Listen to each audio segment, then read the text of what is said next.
कैसे हो? उम्मीद करती हूँ अच्छे होंगे, मस्त होंगे, स्वस्थ होंगे। आज को अब तो गर्मी बहुत पड़ रही है। मई जून का महीना चल रहा है, गर्मी तो बहुत ज़्यादा है,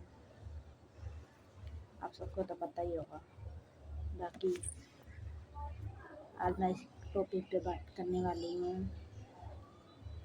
ज़्यादातर उन लोग के लिए जो लोग नए हैं, यूट्यूब पे काम कर रहे हैं, छोटे क्रिएटर हैं, उनके लिए मैं उन लोग से यही कहना चाहूँगी कि वो लोग अगर आगे बढ़ना चाहते हैं चैनल पे तो वो लोग छोटे क्रिएटर को सपोर्ट करें और कमेंट करें, लाइक करें, शेयर करें और कमेंट में ये लिख के भेजें कि प्लीज़ मुझे सपोर्ट करें और मैं भी रिटर्न आपके चैनल में सपोर्ट करूँगी।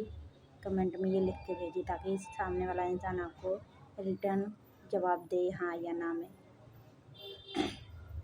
तभी आपका चैनल ग्रोथ कर पाएगा। मैं तो यही करती हूँ, यही कर रही हूँ। बाकी आप सबको भी सपोर्ट चाहिए, आप सब भी यही कीजिए। इससे बढ़िया कोई तरीका नहीं है अगर चैनल में ग्रो पाना है तो।